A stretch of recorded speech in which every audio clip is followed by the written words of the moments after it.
Alrighty, we are live. What's up, Ringside Nation? The TheRingBoys are back. First pay-per-view card of the calendar year here, 2024. Live from the Scotiabank Arena from the 6 in Toronto, Canada. And yeah, how we feeling, boys? Artie, how you doing? Sick still. That's all I have. Artie's going through his flu game on the pod, so everyone should appreciate him. Give him some love and support in the comments. Doc, how we feeling? We're doing good. Bright and early. The whole crew is back. Let's get it going. That we will. Alrighty. Obviously, our main event here, title fight for the middleweight division between Sean Tarzan Strickland and Dracus Still Knox du Plessis. Historic upsets don't always occur. I mean, that's why we love the sport. That's the beauty of it. And you sometimes just don't know what's going to happen. When you think of notable upsets in the UFC, you think of Matt Serra over George St. Pierre, Holly Holm over Ronda, Chris Weidman over Anderson Silva, Michael Bisping over Luke Rockhold, and obviously Nate Diaz versus Conor. I had to throw that one in.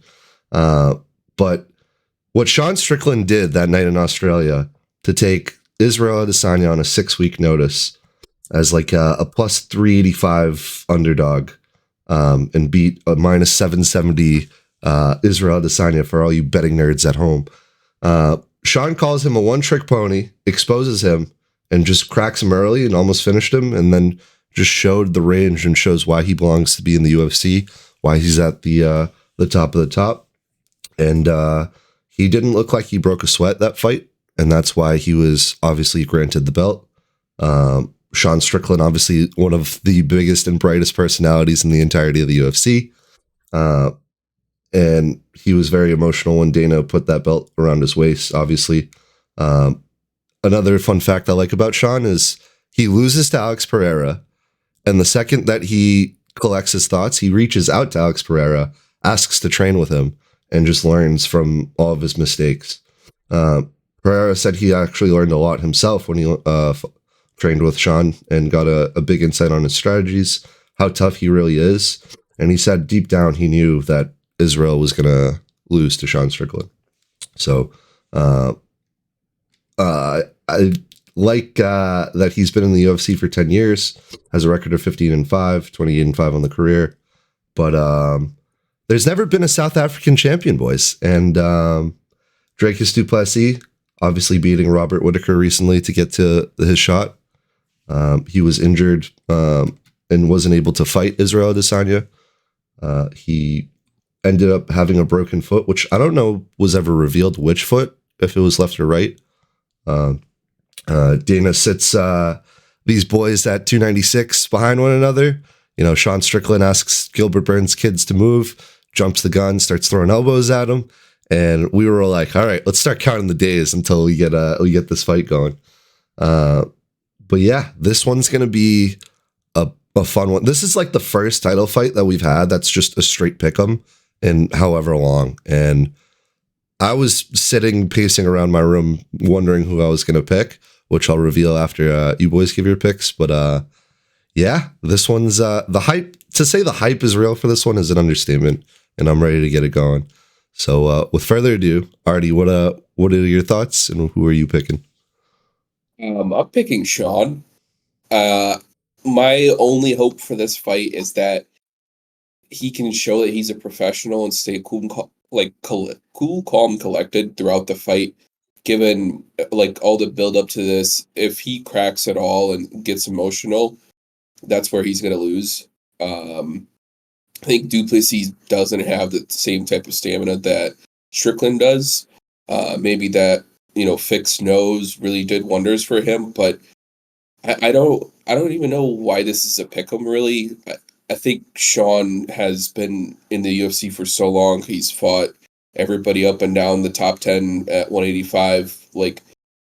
I think people need to put a little bit more respect on his name. But if he comes out and he is emotional, this fight could get very ugly very quick, because du Plessis is somebody who looks for the big shot early.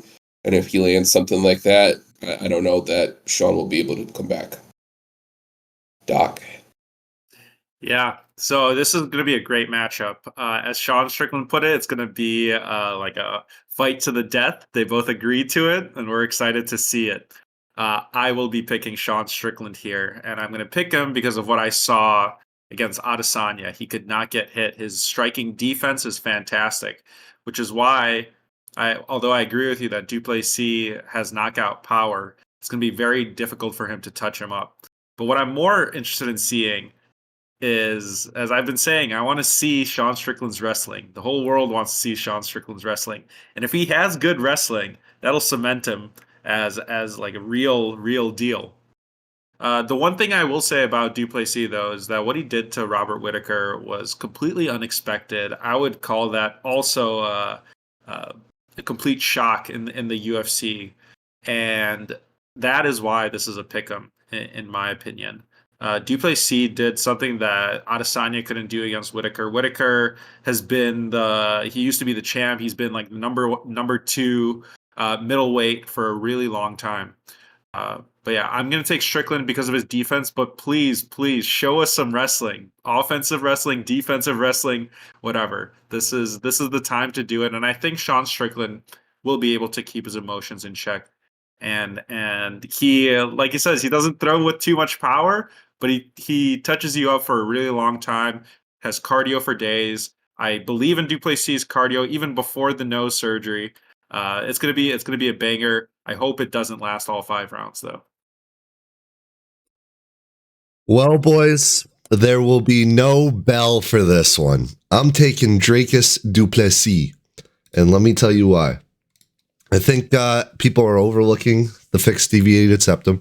I think that's huge. I think he's just normally used to breathing out of his mouth. So I think the cardio allegations will be beat on tonight. And I just think Dracus is obviously going to have the approach of I'm going to come out hot. And he has knockout power. And we've seen Sean get exposed with an Alex Pereira. Now, I'm not calling Dracus a sniper by any means to Alex Pereira's level. But if you get a clean shot, you get a clean look, it could be over before we see championship rounds. So you can make the same argument for Sean, and I understand that. But I just think Dracus has a good resume. He was plus 285 against Robert Whittaker before the fight, and he upset Robert Whittaker too. So they both upset Australian natives to get here. They both can do it, and they're both a pick'em now. Yeah, I'm taking Dracus Duplessis. I got in on him early, so I got him when he was plus 110 to all my betting nerds. But yeah, I mean, we'll obviously see tonight. I think this one's going to be a huge one. I will pose the question to you boys that it's not an episode unless I bring up Khamzat Chimaev, but for good reason this time. Obviously, they were both asked, if you were to win, are you going to call anyone out? And they were both like, yeah, we'll see. Obviously just focused on the fight. And then they're like, okay, well, what about Khamzat Chimaev saying that he's promised, the next title shot in an interview? And they're like, yeah, that doesn't make much sense to me. And Sean said it doesn't make sense. Dracus said it doesn't make sense. And then you get Khamzat just tweet, they have a fight soon, but they think about me. I didn't know I was scaring them so much. And I just think it's an interesting. Even make middleweight. 1 second. I thought Khamzat's not allowed at middleweight. I was gonna say I think it's an interesting. Says no. I think it's an interesting thing because obviously of Khamzat's weight troubles and struggles. And did we forget about Israel? Is Israel not owed? If he does come back, I know he's probably dealing with real injuries behind the scenes. But do you guys think Israel is the first one to come back and get a shot back at the title? Or do you guys think we have to wait and see what happens? I don't think he should be the first one to get the shot at the title. He's 4-3 in his last 7. I think there's maybe a contender eliminator. He should fight Whittaker one more time before somebody gets the shot. I don't think Khamzat has anything to do with this conversation. That whole thing is just, I think, in my opinion, a meme. But yeah, I don't think it should be Adesanya the first one to get the shot at the title again. Doc? I will say that 4-3 stat's a bit off, considering that. Well, one of those fights was at he moved up, right? So I don't know. Adesanya has held down this division for a really long time. I'm shocked that he didn't get to fight Sean Strickland right away. If he didn't want to do this ridiculous 3-year layoff or whatever he said originally, I thought that they would run it back right away. And then he lost to Alex Pereira, who's an animal. So True. The reason I bring it up is because obviously the MMA community has been chiming in about it the whole week leading up to the fight. And I don't think either guy are deserving. You can't just say, all right, I'm back. Like, where's my title bout? You got to go be active. You got to go prove. You got to do something. You got to show why you're up at the top and why you deserve the next shot at the gold.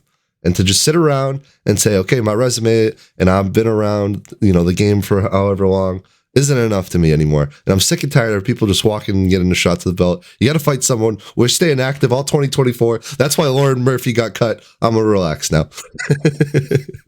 I think you're right, but Izzy doesn't fit that case. He is somebody who fought 3-4 times a year coming up to this year. Like, you can't throw him into that conversation of you have to stay active and get fights. He is somebody who, when we are 3-4 years down the road, we'll be talking and saying that Izzy might be the middleweight division GOAT, just because of what he's done and how long he was in there, and he defended his title, and he was so active for so long that people discredit it because they don't think about it now. But I think he needs that sort of respect, and I do agree he shouldn't get the fight right away, but I don't think he's in that same conversation with others who just got the title fight before anybody else.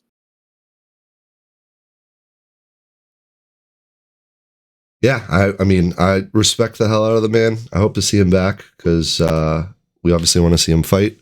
I think the last note I'll bring up on it. If Sean ends up winning, I don't want to see Sean versus Israel again. That's just my personal opinion. If Drakus wins, then I'm more inclined to be like, well, okay, him and Israel could be a good fun matchup because they obviously had a run into one another before Drakus had the foot injury.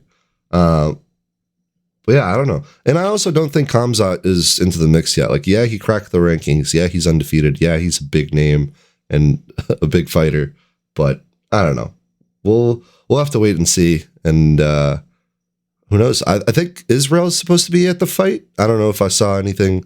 He might be ringside. So I don't know. Maybe we'll see someone win. Israel steps into the cage again and we get another viral clip. He needs to stay out of the cage. Those are the rules. For sure. Those are the rules regardless. Speaking of people at the fight, you mentioned Alex Pereira is a really good friend of Sean Strickland. He will be at the fight. He will be showing his support to Sean. So they're kind of keeping that friendship going. Alex Pereira was at that press conference, stands up, turns around. The fans are just going crazy and then just sits down. And I was just like, this guy just has an aura about him. Yep. I saw another clip. He found a loudspeaker and he was just yelling, Shama, Shama, and everyone in the arena was yelling it. I thought that was hilarious. But I guess we'll have to wait till UFC 300 to see him fight. We'll have to wait and see here, boys. But anywho, moving on to the co-main event, another title fight with Raquel Pennington and Mayra Bueno Silva. Obviously, Amanda Nunes is the GOAT. She's the GOAT. She's the greatest women's fighter of all time. She defended her title against Raquel Pennington at UFC 224. And since then, Raquel was struggling. She lost to Holly Holm and Germaine Rondami. And she bounced back with this big 5-fight streak, which her age and her resume of her UFC career to go on that big of a stretch of wins really, really is notable. She took a hiatus because she said she just wasn't having fun in the gym anymore. And she seems to be turning back to her championship form. She last fought a year ago, which was also on a Strickland main event, which I thought was funny. And she's looking to get a taste of that UFC bantamweight gold since she previously failed. But yeah, I think ever since she lost to Holly Holm, she's been going to decision 4 out of her 5 last fights. And will she be able to continue the streak and overcome adversity? Or is the underdog, or is Mayra Bueno Silva going to punch her ticket and get the belt? Mayra Silva obviously fought Holly Holm, and then they scratched the fight because she failed a pre-fight drug test. She was fined 15% of her purse, which was like 11 grand, which I was like, wow, that's a lot. And fans believe that, Holly Holm was going to get the title shot, but here we are now, obviously. And yeah, I think this one's going to be a pretty good fight. Myra just had a kid, so I think she has something to prove. Or do you guys think Raquel's going to get her revenge and get the belt after all these years? I'll start. I think Myra is going to basically put a little bow tie on it and get her the title belt that she deserves. I know she failed the drug test for the Holly Holm fight, and I don't know really how much it had to do with that fight, but she looked really, really good. And the 2 fights before that, she also ended before they could go to decision. So I think she's one of those fighters that is exciting for the women's division, where we actually get to see something happening and they're not going to decision. She's a little bit younger than Pennington. I mean, I think Mayra Bueno Silva is going to win this one. She's my pick. Doc? Yeah, I also think that Bueno Silva is going to win this. I think what she did against Holly Holm was tremendous. Hard to know how much the doping played into that, but now that her biggest opponent is out of the way, being USADA, I think, again, her youth is going to help out here. I think that she's a fun fighter to watch, super powerful, and we'll see that. Endless cardio from what I remember, but again, it'll be nice to see what happens when you don't have the good stuff pushing you forward here. I will say one thing that I do want to see is Juliana Pena back in the ring. So if whoever wins this fight, I feel like Juliana Pena maybe gets one more win before she gets another title shot here. She is the real deal, in my opinion. She put on a great performance against Nunes. So we'll see what happens here, but Bueno Silva here, and then let's get Pena in there. I know Pena and Bueno Silva do not like each other, so hopefully that fight happens as well kind of soon. I think Raquel Pennington has a real shot.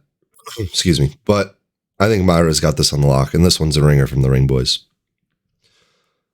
Anyway, he did test for Ritalinic acid, so I'm going to defer to our doctor here and say, obviously she didn't get doctor sign off and took Ritalin before the fight, but do you think, obviously, and this is probably a silly question, do you think that really enhances her fighting performance, or do you think it obviously just helps her laser focus and, gets her rhythm up a little bit in gear? Well, when a world-class striker like Holly Holm is coming at you from all angles, it's nice to have your senses fully on the up to know how to defend and then throw back your own stuff. That's all I'll say. Yeah, I had to set you up for that one. There's a reason she took it, so it must have been doing something for her. This is true, but now here we are. The only counter argument Raquel really had was, "Who have you fought?" And I'm like, where have we seen a Brazilian come? Where have we seen a Brazilian come to the mix to get a title shot when everyone said he didn't have a resume? Oh yeah, Alex Pereira, and here we are. It's like, you can't just say who have you fought and realize that you're the underdog and you got to make something happen on Saturday night. But yeah, that Holly Holm fight was just that was just levels. Now I'm excited for her to get past Raquel and beat all these allegations, and hopefully someone's monitoring her before the fight. But anyways, we'll have to see. Do you guys think this one goes to championship rounds, or do you guys think she gets the TKO or KO early? I think Silva's aggressive enough and she can really put on the pressure, so I think she'll end up before we get too far. Agreed. Doc? Probably less than 3 rounds, even. Okay. Or at least not a full 3 rounds. Not a full 3 rounds. That's my prediction. Doc taking the under on 3.5 there. So next fight, we got Neil, the Haitian sensation Magny, who I didn't know this until I was doing my pre-pod study sesh that I normally do. I knew he had a ton of decisions in UFC. I didn't know he had the most decisions in UFC history. He's coming off a loss, obviously, to Ian Gary. And he decided to take this stand, which I thought was interesting in his press conference, to defend Ian Gary and say that he hates seeing what's going on. You never want to see any outside ring struggles or troubles. And since he lost to Shavkat, he's just been incredibly inconsistent with his results, going from a loss to win to loss to win to loss. But that streak's trending for a win here, boys. Obviously a plus 290 underdog against Mike Mallow. But Neil's the type of guy that can get this done. Obviously, I don't think he can get it. I don't think he will get it done, but I wouldn't be surprised if he does end up winning this via decision. Mike Malott is being outed as Canada's like most legit prospect in the entirety of the UFC out of this one. I found another stat on the side here that you boys may not have known. GSP had 8 title defenses at Mike Malott's age. Which is kind of cool, but it's like UFC's so like saturated now. It's so hard to get into the UFC, and he obviously started his career a lot earlier. But I thought that was a crazy stat, and I saw that and I was like, oh my god, that's insane. But 4-0 in the UFC for the 32-year-old. His ground game is more than legit. I'm ready to see him get it going. One of the best overall fighters the UFC may have. Maybe we'll see tonight and see if he continues the undefeated reign. This is my lock of the card. I think Mike Malott isn't going to see the third round, and we'll put Neil to sleep, and he'll wake up on a flight back home. Artie? Yeah, I agree.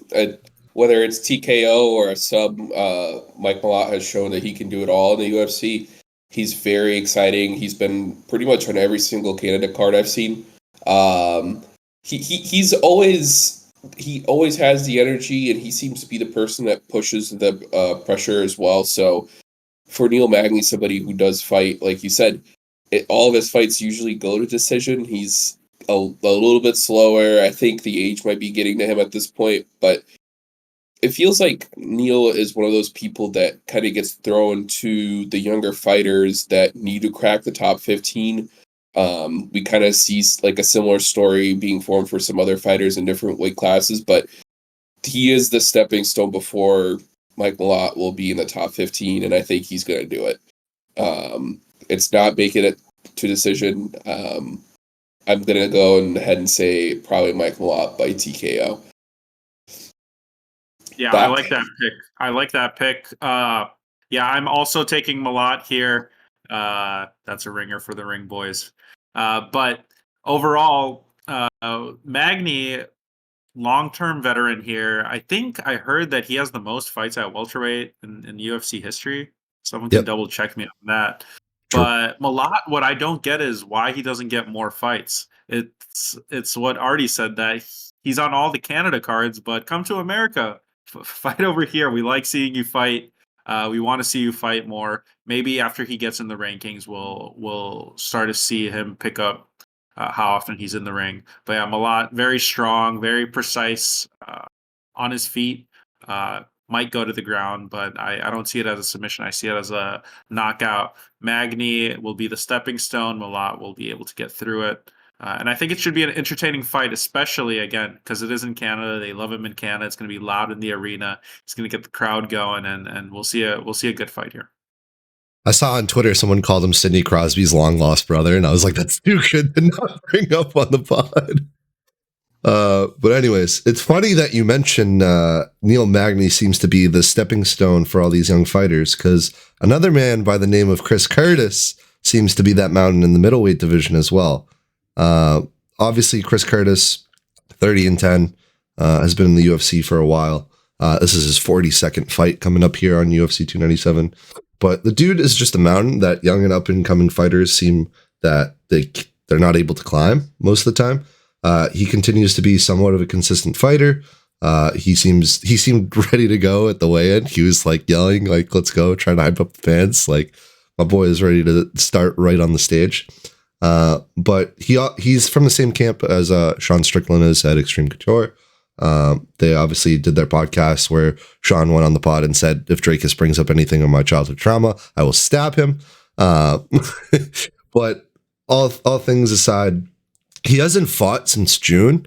And I'm thinking maybe at his age, at his caliber, the only thing stopping him from me, at least, which is why I picked him, I think there might be a little bit of ring rust, but I think Chris Curtis has the intangibles and has it to get it done in Canada, ruin the O Canada parlay over Marc-Andre Barriault.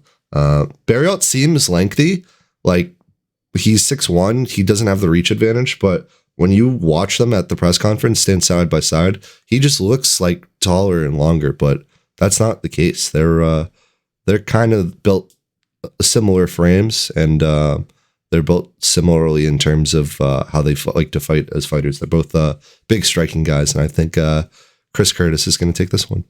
Artie? Yeah, you said Chris Curtis is one of the more consistent fighters of the UFC. I said he's becoming a consistent fighter. You could not be any more wrong. Loser. Yeah. I think he is really inconsistent, and that's why I put Marc-Andre Barriault as my pick. I think there is something about Chris Curtis that I'm never sure when he steps into the ring, because we have seen him win, and like decisively, right? He's a guy who can strike just as well as anybody else, but then he'll come out and he'll be totally flat against some of the fighters that he should beat.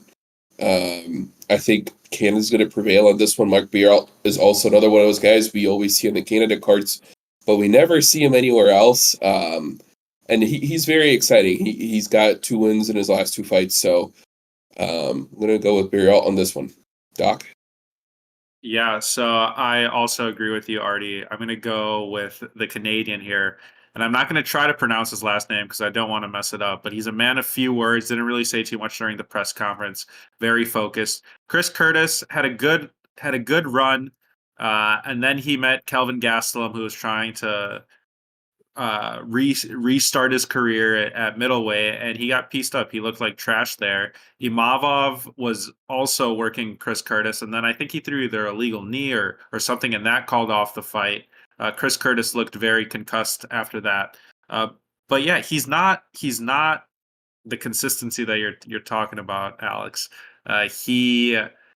His claim to fame at this point for me is that he is Sean Strickland's training partner, and him hyping up the crowd, he learned that from Sean. Sean is his daddy. So, unfortunately, only one of them is going to win this tonight, and it's going to be Sean, and Chris Curtis will not be winning. It's going to be Marc-Andre Barriault. Remind me never to say consistent to you boys ever again. By consistent, I mean he consistently fights. He gets in the ring. He's very active. For Christ's sake, this is his 42nd UFC bout, and I couldn't be 42nd UFC bout. He's had 42nd fight. Thank you for the correction. But I think Chris Curtis is going to just come in. He's been training alongside Sean for this. They've been together every step of the way. He has the experience. Marc-Andre Barriault, which is how I think you're supposed to. Marc-Andre Power Bar Barriault. I'm not saying by any means is this a lock, but I think Chris Curtis has the edge, and I think Chris Curtis is going to get his hand raised. That's my expertise. But what do I know? Just a simple fan there. Just a common man for the common people. That's all I am. Moving along to the first fight on the main card, and this one is a pretty big deal for us. We got Arnold Almighty Allen sitting at number 4 on the rankings. Arnold Allen was on the MMA Hour discussing what GSP means to him and how excited he is to fight in Canada, which is basically like a second home to him. He's been in Canada training and living out of the same gym where GSP trained earlier in his career. He also trains with Leon Edwards when he's back home. And he seems to be looking to prove a point and get back into the conversation for title contender. Both these guys, for whatever reason, have like an obsession for Max Holloway. They always bring him up in their press conferences. Excuse me. But I think Arnold Allen's obviously struggled after he lost to Max, and he's looking to get back into the mix. I'm obviously going to be biased because I drafted him for my fantasy team, but I'm also going to be biased because being in Canada, training with a Canadian legend, I think he's going to win. I think he's going to stop the undefeated streak of Movsar Evloev, but Movsar is a bad man. Like, he made comments in the press conference that he hopes Max loses against Gaethje and stays in the division so he can potentially take him on one day. And he is just laser focused and honed in on his next opponent. And there aren't a lot of UFC fighters that do that, but this one is legit. Obviously with comments like that, it's clear he's trying to get into the title fight mix. And this fight would obviously be the resume booster he's looking for to get into that conversation. Obviously note that Doc has Movsar on his fantasy team. I have Arnold Allen, and this is the first RingBoys fantasy matchup and the first clash of the fantasy teams. And I'm going to argue, I don't think, looking just at our teams, this is like a perfect first fight. Like Arnold Allen, hungry, ready to get back into the mix. Movsar trying to continue his reign and his undefeated streak. Like, you couldn't write a better story for us, Doc. So I'm going to let you give your thoughts here. Yeah, I'll take it over from here. So Movsar Evloev will be winning this fight. Not only is it because he's on my fantasy team, it's because he dominates you, and he'll take Allen to the ground and keep Allen on the ground. And Movsar Evloev doesn't get too many stoppages, but this might be the first stoppage that we see. That's what I'm going to predict here. But regardless, just like Khabib, Movsar Evloev doesn't lose rounds. And that's partly why I took him for my fantasy team, but part of why I'm taking him to win this fight. Arnold Allen did not lose for like 9 consecutive fights over the course of many, many years. He looked fantastic. He's fought a ton of strikers. Fighting Max Holloway, he took the striking approach, and unfortunately Max Holloway is just levels better than him.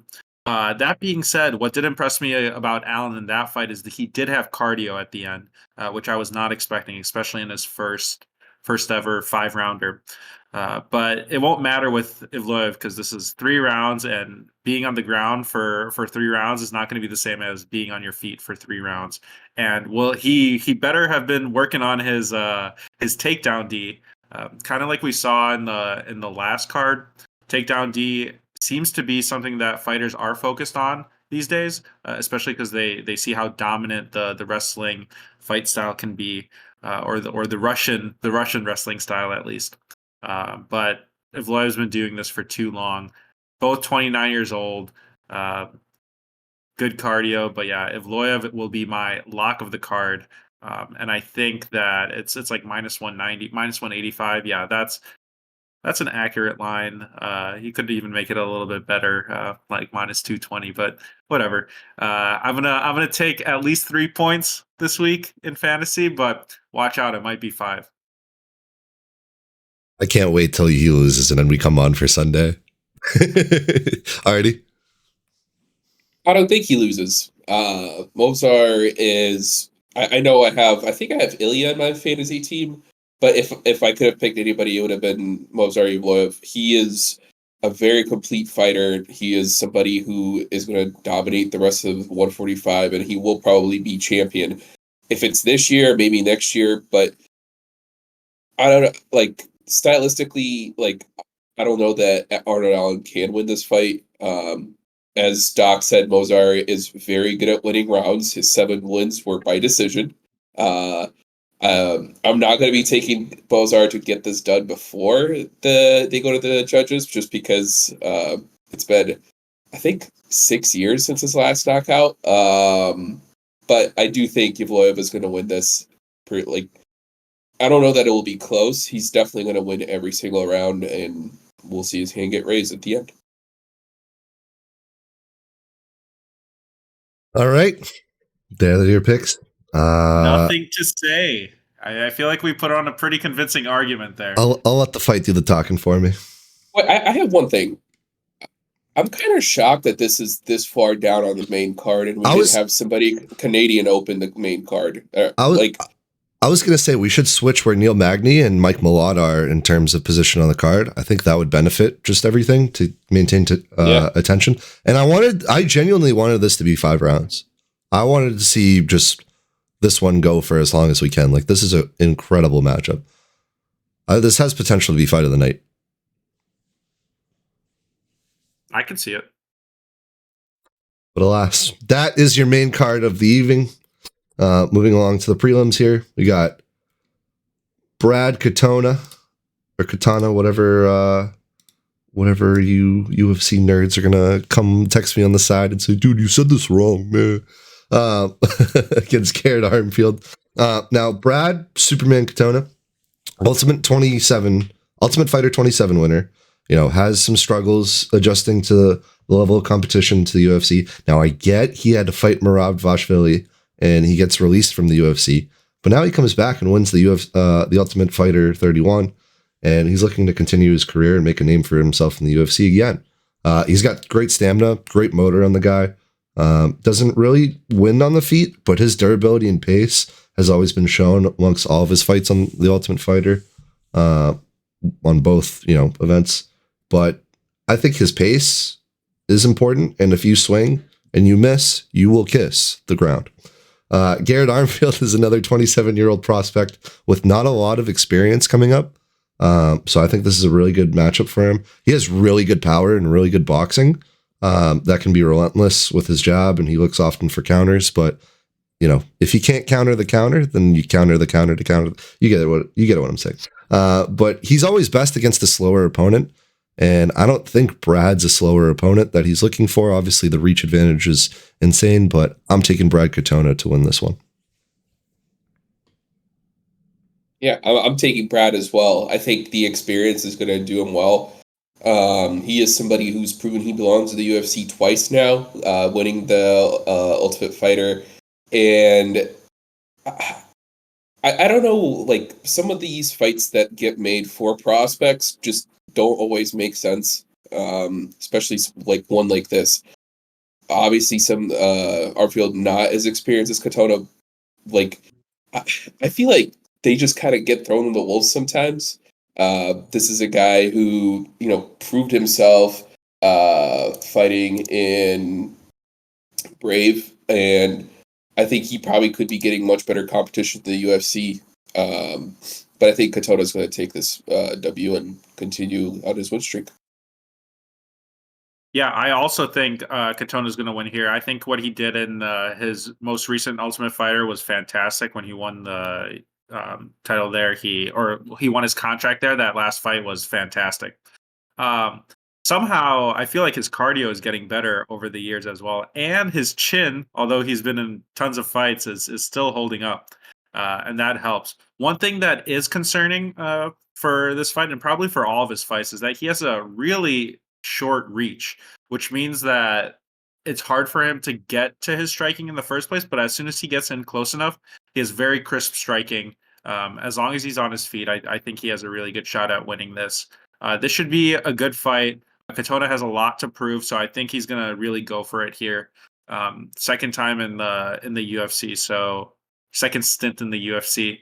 I'm excited to watch this fight. This should be a really good one. It's a great way to finish off the prelims. Well said, boys. And this is a ringer from the Ring Boys. Moving along, a featherweight bout with Charles Air Jourdain, which I think that's just such a G nickname. He's coming off a win against Ricardo Ramos. He's another Canadian-born favorite, and he's looking to show off his skill set, make the hometown fans proud. Hopefully, he stays off Twitter. Yeah, that's all I'm gonna say on that. He's an interesting character on the Twitter handle. Don't research it at home. And he's fighting Sean the Sniper Woodson, who's also coming off a win against Dennis Bazukia.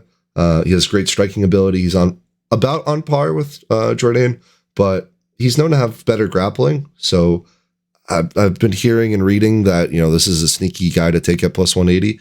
But I don't think that's the case. I think Charles Air Jourdain is going to take this one home. And right? I agree. Woodson is super long for this division at 145. He's 6'2".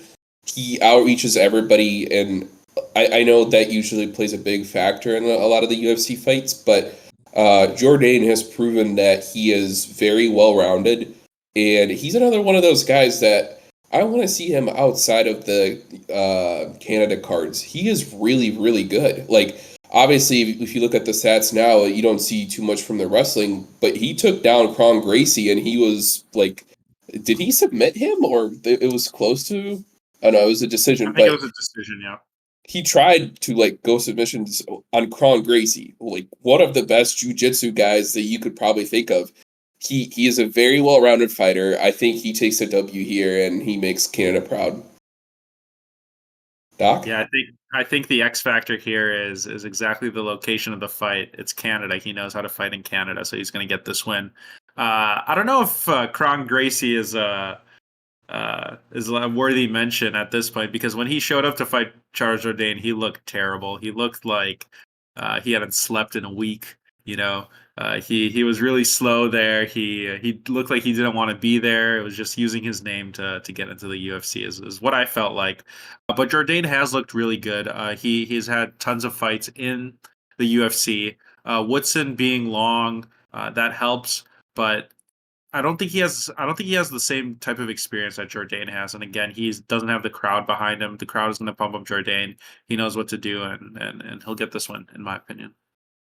The crowd's going to pump up Strickland, and he's going to lose. So it is what it is. Moving on. Wait, it's a ringer. Another ringer from the Ring Boys. Moving along here, we got Sergey Sidi against Ramon Taveras. Now, this one is actually a big deal because they've fought before on Dana's Contender Series. Controversial stoppage with Sergey dropping Ramon. Ramon looks up at the ref like, "Bro, I'm good. Why are we stopping? Let's keep it going." So now Ramon got another shot. He ended up winning that shot, and now they're making this for this card so that they can silence the haters and the critics and see really who deserved to win that fight. Sergey obviously won first. I'm going to pick him. It's an interesting mash of Ukrainian and Canadian. That's such a cool like background to have in the UFC, in my opinion. And Ramon Taveras did miss weight for this, so he will have to forfeit 30% of his purse to respective fighters. But I think that actually plays in his favor because now he's like, okay, I'm not getting paid. I'm not going home with a loss. I'm going out with everything I can. But I don't think he's gonna. I don't think he has enough in the tank to last with Sergey Sidi. So that's why I'm taking Sergey. Artie? Yeah, I agree. There are some very interesting stats around fighters who have missed weight and come out to win. I think I was just looking at it and I was counting. There's been 7 since, let's see, what is this? 7 since October of 2023, and they're 5-2. The fighters that have missed weight. It usually will play a pretty big difference, but when you miss weight by 5 pounds, I almost wonder is Ramon Taveras win or lose getting cut from the UFC? That if you miss by a pound or two, I feel like it's a little bit more understandable, but 5 pounds is pretty ridiculous. And I know the graphic shows that he weighed in at 139. It was 139.8. So it's as close as you could get to 5 pounds. I also will be taking Sergey. I don't know. This will be interesting. I do think he does have the reach and he's a little bit taller, and I think that'll help him out. But I do want to see how much of a difference it makes on his cardio. Compared to Taveras, obviously being that he did cut the weight and he put the work in to be on this fight. Doc? Yeah, I like your idea there. If you miss weight by more than 4 pounds, you get cut. Maybe like Manel Kopp can join into the mix there after last week. Maybe he needs to hear a little bit of that. I'm also going to be taking Sidi, the Ukrainian is who I'm going to be taking. I thought he put on a great performance in the first fight against Taveras. Yes, it was an early stoppage, but he looked great, and I anticipate the same thing happening. That's all I have to say. We go off of what we've seen, and what I saw is that he put on a great performance the first time, and I think that it's going to repeat here. I think a good bet here, if you're not trying to choose a side, is under on 1.5 rounds. I think I don't think this one's going to decision. I think they're going in the ring and they're not going to stop until someone's on the mat. Nonetheless, I will say just one thing before we continue. 7 strikes per minute average. That's pretty high. Yeah, but you haven't faced the UFC level competition when you're doing that. We'll see. Maybe Dana White brings the paper shredder ringside, and whoever loses, they just toss the contract into the paper shredder. Moving along, we got Jillian Robertson versus Polyana Viana. Jillian has the most submissions in women's history. 10 of 12 wins coming by finish, 9 of those by submission. She's a fun fighter who's coming off a loss to Tabitha Baby Shark Ricci, a hometown favorite for us here on the podcast. But she hasn't fought in 6 months, so she's looking to shake off that ring rust with a win. Also coming off a loss is Polyana against Lucindo. All 13 of her wins have come via finish. She has knockout power, and she's more than comfortable to be on the mat. But I think she has the edge in striking, but I don't think Jillian's going to give her enough time to show off that range. She's going to take her down on the mat. She's going to make her turn to uncomfortable real quick, and that's why I'm taking Jillian Robertson. I am too taking Jillian Robertson. The one thing they two have in common is that they both lost to Richie. Funny enough, and now they meet. It'll be interesting coming kind of from both ends. Viana is a character, some might say. She has a big presence on the social media, and I think that's kind of how she fits into these cards at the moment. Not super exciting, but I think Robertson is just going to take her down and get a submission and kind of continue her proving her jiu-jitsu skills in the UFC.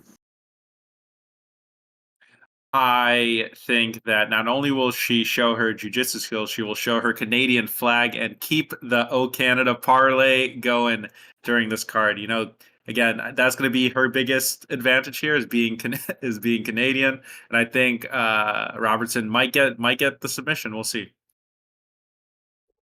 Oh, Canada parlay, obviously 9 legs plus 4,500 for those of you at home listening and want to ride with the boys here. But I don't think it's going to happen. We're obviously all going to put it in and watch it fly, but we'll have to wait and see. We got an early prelim bout here. We got Johan, excuse my mispronunciation, Laine, I forget exactly how to say it, but he's fighting Sam Patterson. Johan's minus 150, Sam Patterson plus 125. I'm actually going to give this to Artie first because we both have Sam, and I want to hear your reasoning for it. He's a younger fighter that I feel like if we're taking Brad Katana, you should be taking Sam Patterson for the same exact reason. He's proven himself and brave. He's showed that he is a good wrestler and a good striker. And he's also, won Dana White's Contender Series to earn the contract to be here. Yes, his last fight was a loss to Ashmus, but I think that guy was also somewhere where Sam Patterson couldn't really reach that level. I think this does dial it back, and he's fighting somebody that's a little bit closer to his experience and kind of on the same level in the UFC as he is. He's a lot longer. He's got the reach. I think he will win this fight. Doc? Yeah, so I'm going to disagree with you. And again, you guys are missing out on the most important part in his ability to fight, and that is the flag right next to his face. Canada. And he does have one loss in the UFC, but his loss in the UFC is against Malat, so it doesn't really count. Anyway, Lioness. He doesn't have Line. Whatever.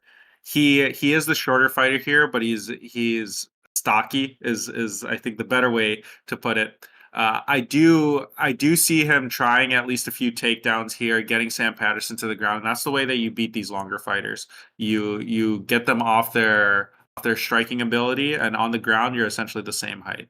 And that's what's going to happen, in my opinion. I don't know if it's going to go the distance or not, but we'll see. More O Canada. Only way I see him winning is if he takes Ritalin behind the set and comes in with laser focus. No, I disagree. I think Johan's coming off a bad loss to Mike Malott, and it showed and exposed himself. He's 2-2 since he joined the UFC. Sam Patterson, obviously the younger kid. And when you're the younger kid, I think the hunger and drive shows more in these fighters because they know, hey, I'm here for a good time, not a long time if I keep losing. And I'm not here to enjoy the ride. I have years. I want to do this. I've been doing it my whole life. And I think Sam Patterson is going to be a great bet at plus 125. And I think he's going to upset Johan and ruin the OH CANADAAA parlay. But I'm there with you, Doc. We all want the Canada parlay to hit. We're all putting it in. We all want to watch it ride. And if it happens, there will be riots. There will be cars flipped. You got to grease the poles. Like, people are going to just, I don't care if it's minus 7 degrees outside. People are going to be rioting. But nonetheless, moving along here. My favorite fighter, just because of her name, Jasmine Jazz Devicious. Such a fun name to say. Fighting Priscilla Cagliera. Jasmine's coming off a loss against Tracy Cortez. She's a heavy favorite at minus 415. I think that's an aggressive betting line for her. Last 8 fights she's had have gone to decision. And then there was controversy on them making weight behind the scene. This wasn't talked about as much, but Priscilla ends up missing weight. They call Jasmine. Jasmine's like, whatever, let's just do it at 135. I just want to fight. Wasn't happy. She had another like mishap or something. And then they were like, all right, finally, let's just do 135. Priscilla, I don't know if she's being fined, but she's just been like the meme of the entire card. Misses weight, shows up to the press conference, tries to hype up the crowd when she's fighting a Canadian. Everyone boos her off stage. And I don't know. It's just a bad look. The only cool thing I know about Priscilla is she beat Ariane Lipsky, which I thought was impressive. But we're not going home with an upset here against Jasmine Jazz Devicious, and for that reason, I'm taking her. Yeah, I'm taking Juzavicius as well. That's how you pronounce her name, actually. Jazz Devicious. Both have, like, if you look at the resumes, they both have exciting wins. I think Juzavicius, like, the Tracy Cortez fight, I think she actually won. I know Cortez got the decision. Great. It was in Mexico, and I think it was the UFC Noche. Tracy Cortez, obviously a really good fighter, and she, like, Juzavicius proved that she can stand right there with her. I think she's going to win this. I do agree the betting line's kind of crazy because they both have some good wins under their names, but I do think the wrestling of Jazavicius is going to win her this fight. Yeah, the betting odds to me here don't make sense. I don't think it's a smart bet to just put on Jazavicius, but just because it is minus 415, and it has to, something has to do with the fact that they're fighting at 133 versus their original scheduled weight. Like that's the only way that this makes sense. She has great striking, Jasmine does, so I anticipate this being on the feet for the majority of it. But I do think that Cachoeira has a chance. And if you're plus 315 and you have a chance, I feel like that's not too bad of a bet. But she doesn't have the Canadian flag next to her name. One of the girls does have a Canadian flag next to her name. We're going to keep it going. Jasmine is winning this fight. If the OH CANADAAA parlay hits, can we have you sing the whole Canadian national anthem on the next episode, please? Can we get you to agree right now? If it does, you'll sing the whole national anthem. I'll do it. You heard it here first, folks. All right. The last card, the last fight and the first fight off the entire card. Malcolm X Gordon versus Jimmy. I forget your name, Flick. I was looking at Jimmy Flick, and I was thinking of taking him here. Obviously, Malcolm Gordon misses weight for a second straight time at 127.5 after his previous bout with Jake Hadley.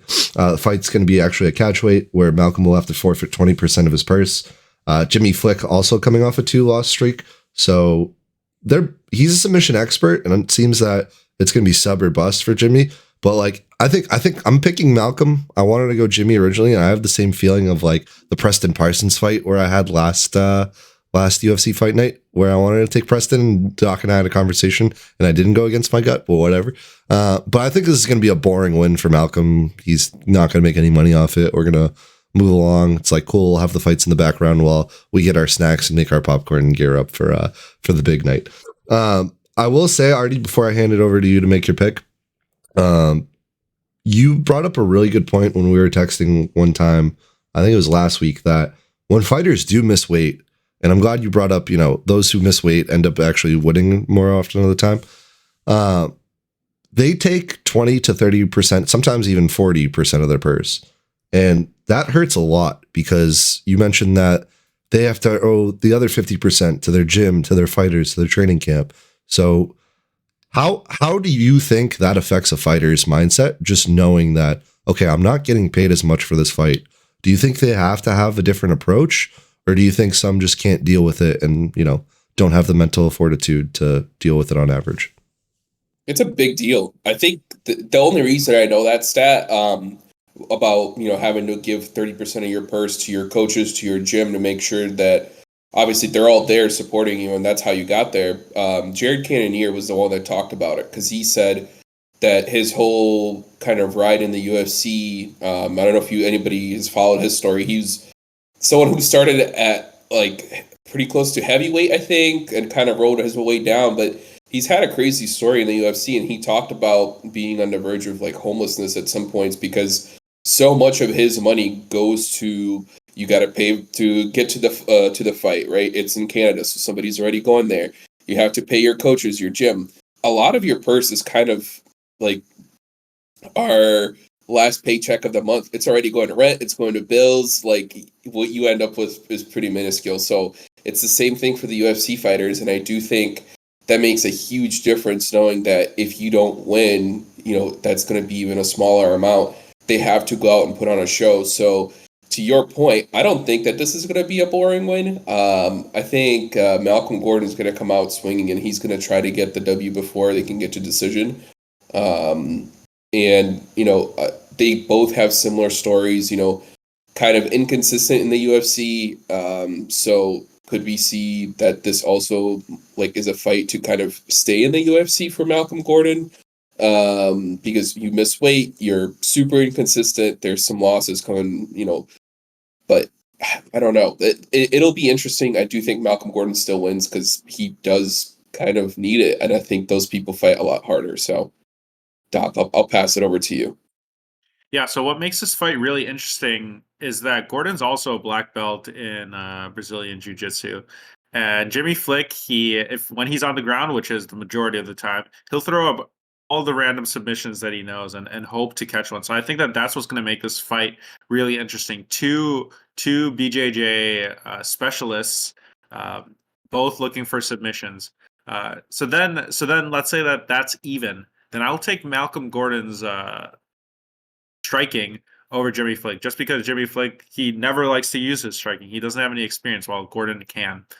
But we'll see. One thing that I will say is I think that, Adesanya, I believe, was the first one that I remember openly talking about fighters missing weight and needing to be fined even more than 30%. I think he said a press or in the ring, he was like, let's do 80%. 80% fine for these fighters.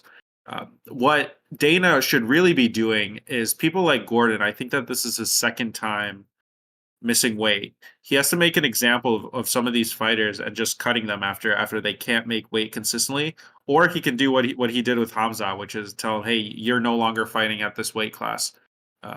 Make a move up. So that's something to consider. Yes, it does. It hurts a lot, especially when everyone's talking that UFC fighters aren't getting paid enough. All of that. If you also cut part of their person, they're getting paid even less. But I think that what would hurt even more is kicking them out of the best MMA organization that currently exists, or the strongest one. Yeah, good point. And I just looked it up on the side. The number is easy. I thought said it was either 80 or 90. But I think this is a big thing, and I'm interested to see what the trend is going to be throughout the year of 2024 on miss weight.